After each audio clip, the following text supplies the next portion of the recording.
Hi, and thank you for joining me on another episode of A Voice for Treasures from the Past.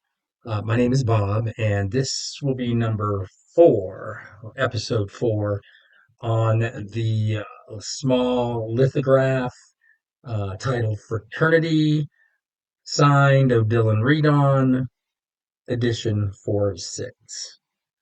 So, I the previous three videos covers handwriting analysis, magnification, a little bit about how I came across uh, this little lithograph, and then I also this last one was the matching, doing some uh, hands-on matching a portion of the signature just to kind of really see what's going on here. Um, it, so if you're interested in finding out the whole story, at least as much as we know so far, um, uh, just please go back and check my other videos. That should cover everything up till now. So today I want to perform few more tests to try to help identify or to eliminate or to kind of add to its the information that may help corroborate that this is truly whose name is on it, is Dylan Reno. So on the last video, well, it was either the last or the video prior. I had mentioned I'm going to send this thing off, or I'm going to send a sample of it off and see if I can get it, identified and dated and all this. Okay, well, interestingly enough, I did contact a few labs. I'm like clearly personally, the evidence is overwhelming. So I'm like, let's do it. Let's go further with tests that it is truly a missing or unknown Odilon Redon work. So I reached out to a couple labs and found found out my bubble was bursted on those particular tests for radiocarbon dating. As it turns out, the 19th century, so the 1800s through the 1900s, were a really tough time to do carbon dating. I was basically steered away by two different labs uh, due to our the uh, the environment at the time because of the all the growth of machinery and commerce, all that. And basically, what it says is that the background radiocarbon dating in this paper uh, would would just not be able to pinpoint it. It's a worse time. If it was like 1700s and before, it would have been effective, as well as 19, I think it was 50 or beyond, because then there was the above ground testing of the nuclear bombs and such, so they could see a spike in that. So at best, I could have been it would have told me um, potentially if it was pre 1950 or post 1950. So uh, really, both labs were like, don't bother because it's just so inaccurate. It's going to get you, not going to be bang for the buck on it. Plus, you have to take a sample and uh, well, they can work with, I think it was 10 milligrams. I believe that's what it was for paper.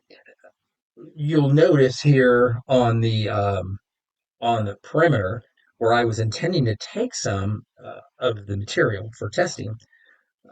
There's also an adhesive that was placed on the back at some point when it was placed into a frame, and that also has come through and started to damage the paper and would have corrupted it as well. Even worse, because we don't know where the paper was or the adhesive would have been put on. So that was shelved. Um, I was then looking to see what else can be done, and there are other tests that aren't destructive, but are very, very accurate. And I haven't yet searched for those labs that can do that, those tests, and I will. I'm certain I will. and get to that soon. But as I was searching and researching about the radiocarbon dating and what other tests I can do, it there were a couple that came up that were very somewhat simple, and one of them was the testing of the paper under black light, uh, ultraviolet. I mean, super simple. And I didn't realize that from the 40s, 1940s on, most or much of the paper had brighteners that will fluoresce under blue black light. Uh, Prior to that, I think there was some testing of things that, it trying to get the paper to be white. I think in the 1940s, it was it started to be a very common that it had a fluorescing white substance in the paper. So when you shine it on it, it glows back at you. Never would have never noticed. I mean, I have looked at stuff, uranium glass, things like that. Never paid attention to what it does on just regular old paper. And so, uh, the later in this video, I do that test and show you the results of that, and as well as uh, another simple uh, test we can look at. And I had mentioned chine coal. I've been probably murdering that term, but it's China paper, tissue paper. Odilon Redon used that a lot in his production of his lithographs. And when I first one of these days I'm going to get this. When I first came across this and was researching it 5 or 6, however many years ago it was, I there were two things. There was I thought that was possibly toning from sunlight in a frame without looking at it, and that was quickly determined not to be the case because I could see at the top. So up top, you can see where it was in the frame, uh, and that darkened area that would maybe be toning was beyond that frame. It would be within the visible where the visible light could hit. So at the time, I saw that and went, "Oh, it's not toning," but I didn't really think much about it. But I didn't realize how that could tie it in even tighter to Dylan Redon's work. So we're going to go ahead and look at that as well. Those are when the lights are off. So all I'm doing is just showing you right on the screen here at my desk with lights out on both those tests. Um, so we'll get to those. I talked about the paper being does fluoresce after the 40s. Uh, they started not all paper, but it's certainly if it fluoresces, we would say, oh, wait, well, it's probably beyond beyond the 40s. So we'll take a look at that. I've scripted some of this, so I want to make sure I don't miss anything because I think there are a few people that are following, and I hope so. I think this thing's could be pretty important. And if it takes years and years to come out to expose itself to the light of history, that's the way it goes. Um, so we're going to do those tests, and those will exclude or include into the possibility of this indeed confirming it's Odilon Redon's original work. Um, let's see.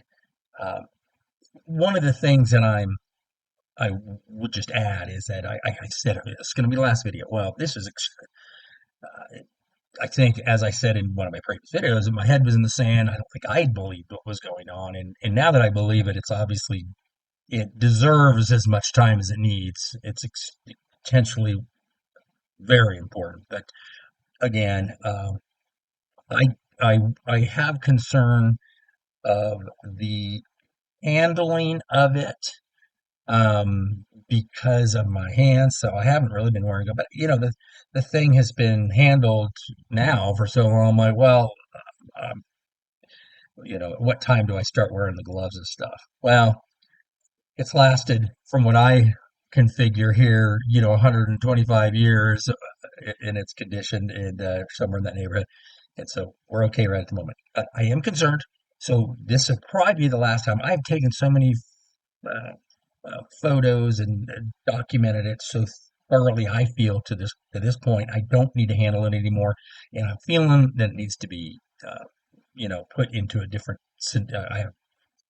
It will be non-accessible for me going forward. But of course, I'm not. I don't want to let it just go away. I mean, I think it's out there. I mean, go away in the public. Like uh, I do want to continue to expose it to the public and make sure that it has every chance of organically coming out without, me going running around trying to, get folks to listen. And anyway, that's said. I'll cover more after we do the videos on the tests that we're gonna do and what my thoughts are and so on and so forth. So again, I won't be handling it much anymore after this, but I've got enough documentation. We should be able to continue to revisit it uh, at times.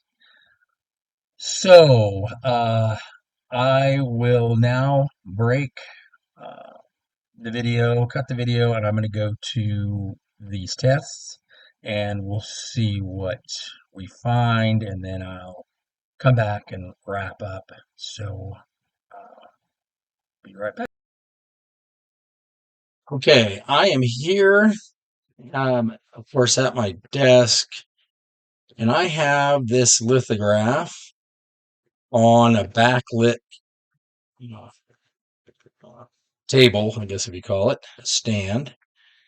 And I'm trying to see if, and I think clearly we can see that that is indeed what appears to be, and sorry, this camera does not like this much, but if I can get it to focus here,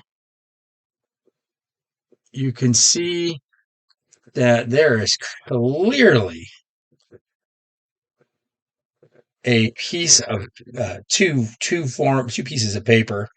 So that shine colon, it's pretty clear that's what it is. It's not a coning or anything like that. I wish this camera wanted to cooperate more, but it just isn't going to do it. But you can see the back with the backlit lighting that it, and look here at the top, you'll see where I had said, oh, that, could it be toning from sunlight or something? I didn't think so because it went up above where it had been adhered to the frame.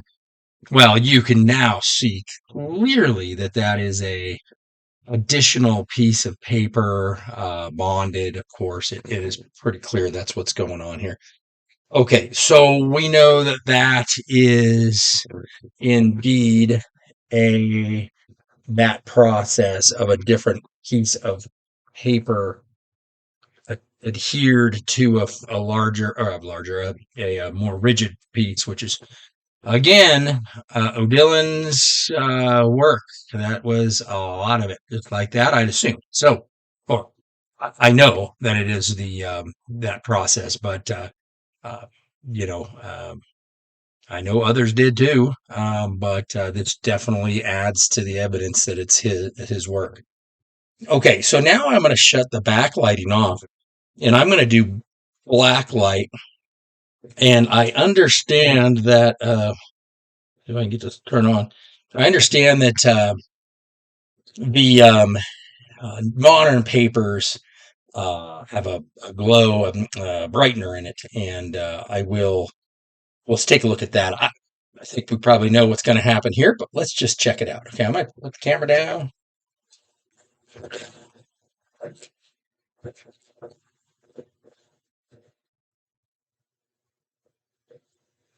Okay, I have the lights off, and now we're going to put here's the camera on it, and I am going to now put black light in front of it. This may not be great for you guys to see out there, but you can see the reflection of the tabletop in the back there. But yeah, there's this doesn't translate well for you guys, I don't think. But it doesn't. I can assure you that on my end, it does not have any brighteners. I believe that was 1940s when that started, and not all paper was. Well, interestingly, I have a piece of paper right below it that's just peeking under this on my desk, and I'm going to show you this. Well, here's what it's supposed to look. Here's what it would look like if it was newer. Oh, there's a. Now again, I would imagine that there's paper that was made past the 40s that didn't have it, but again, look at that. That's just a piece of. Well, I'm not going to pull it out. It's probably a uh, bill or something. Anyway, it's just sitting there on my desk underneath it, so you can see the brightener. It actually fluoresces. Well, clearly this doesn't have it. Okay, so I'm going to go ahead and shut this off, and you guys can't see anything here at this point, but let's see if this will. So I'm going to put this, protect it again. Again, this will be the last time that I have this in my, like, I don't say my possession, but available. It's going to be tucked away, and I'm not going to be pulling it out. I just don't want to mess with it anymore.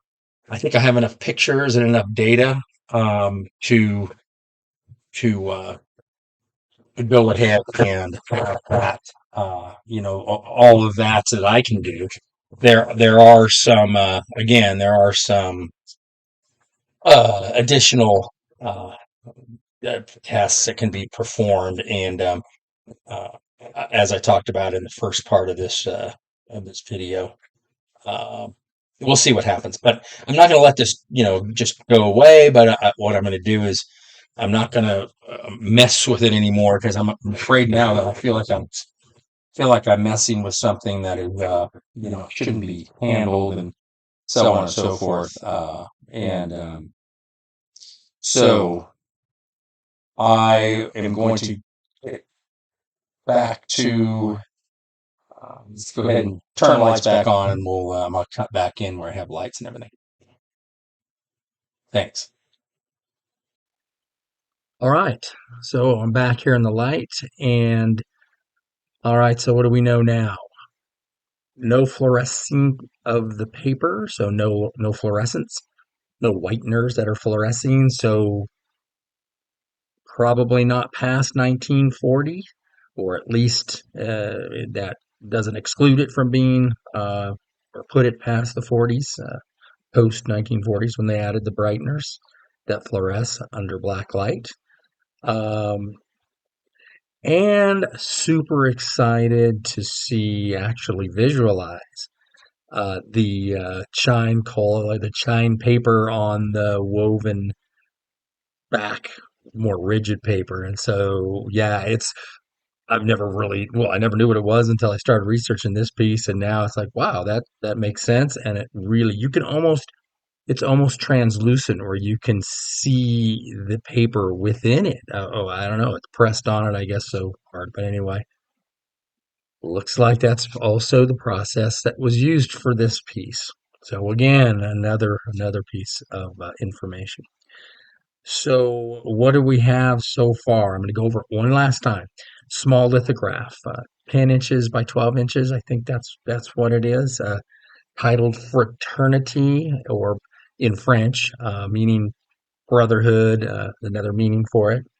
Um, Numbered 4 of 6. That, by the way, the title is in graphite or pencil. Numbered edition 4 of 6 in graphite or pencil.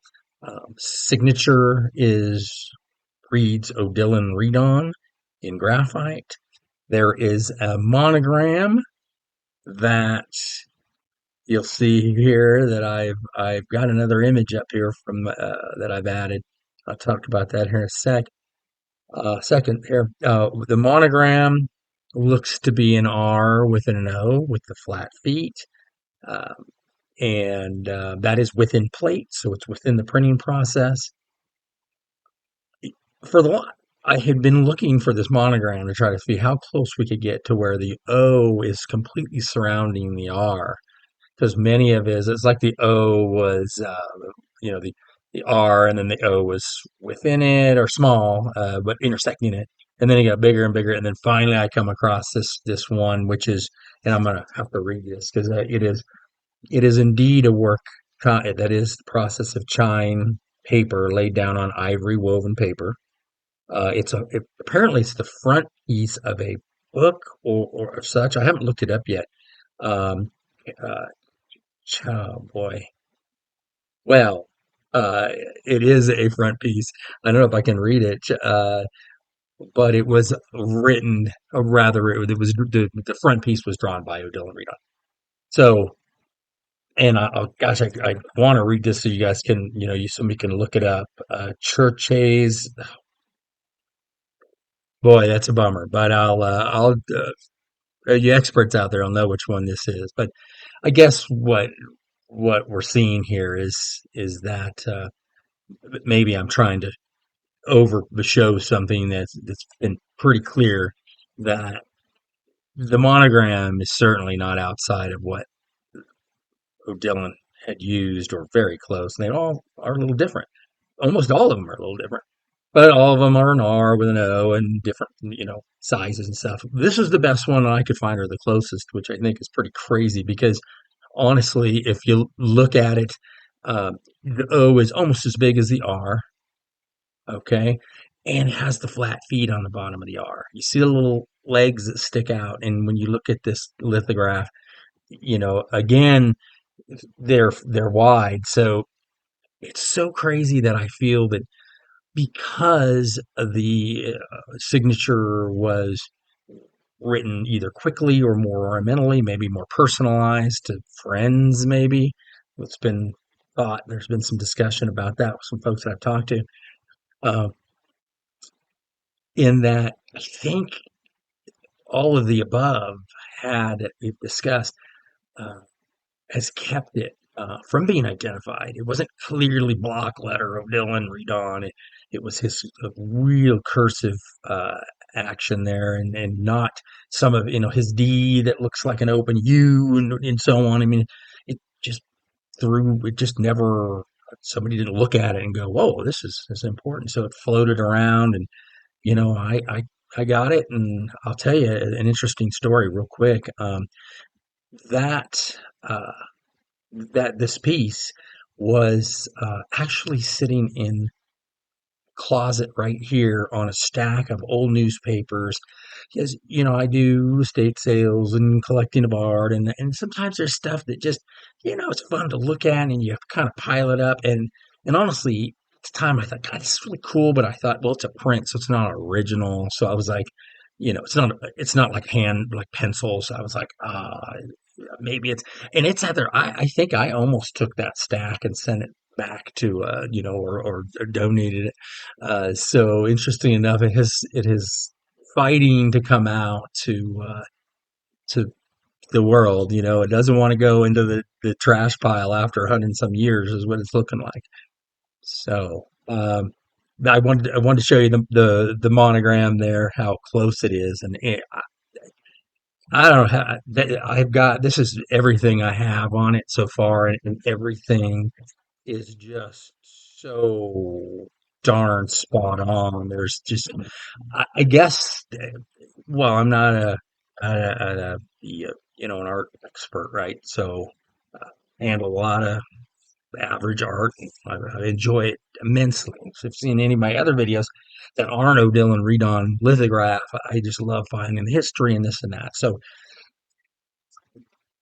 this one just is really exciting, and I am just floored. And I guess where I was going with that is that, I guess the next step is to start researching, for me, to start researching what I didn't know. He has some letters that came out between him and Bongers, like 300 that are in a volume. I need to look into that. I want to start to see if I can find any mention of this, because I think at that point, then it's like, how do we know for absolutely sure? Well,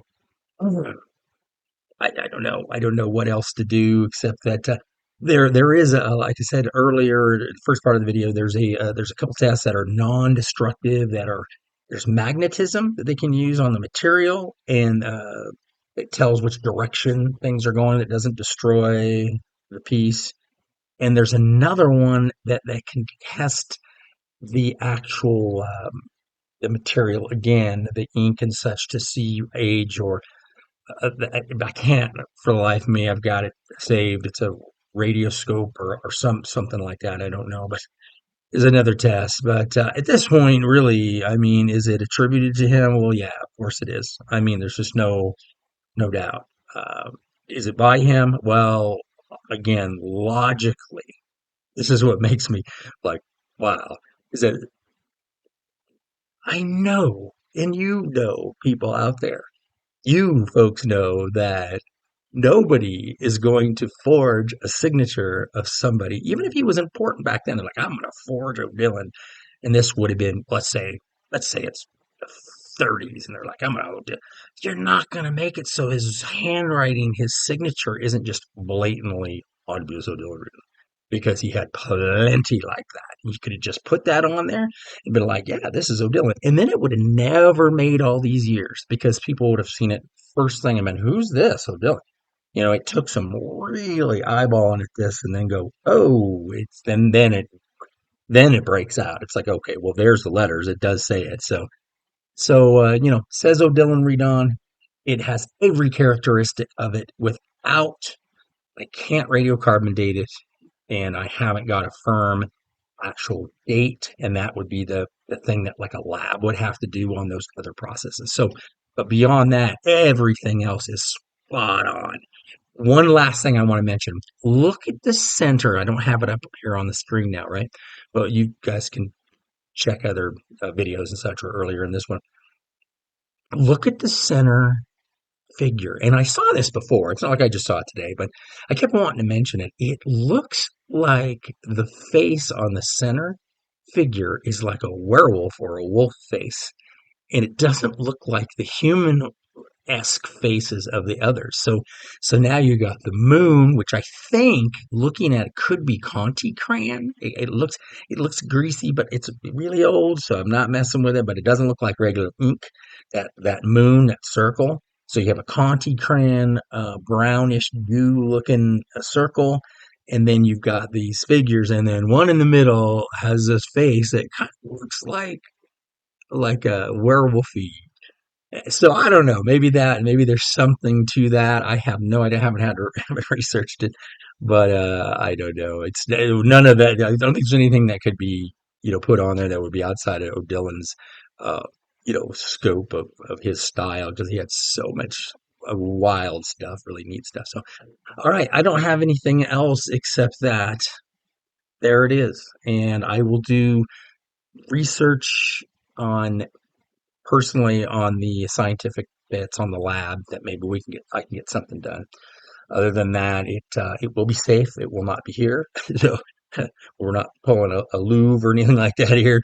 It is going to be safe and protected. And um, any comments, all good. If not, I will revisit this as time goes, month, year, I don't know, 6 months, I don't know.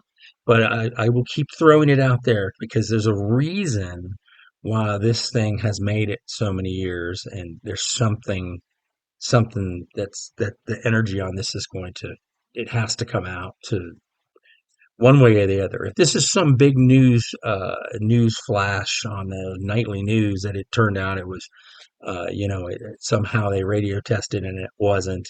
I would be wasn't of that era or that time period. I'd be shocked because of everything else that it is. Um, but until then, I think it's safe to say this is an O'Dillon Redon. It hasn't been identified yet. Rather, it was unknown, and yeah, there it is. Enjoy it. He has more work out there that is unknown. That's all I got. The next video, I promise, is going to be something else that I had talked about. I think it's Joseph Pinnell. So thanks again. Thanks for watching.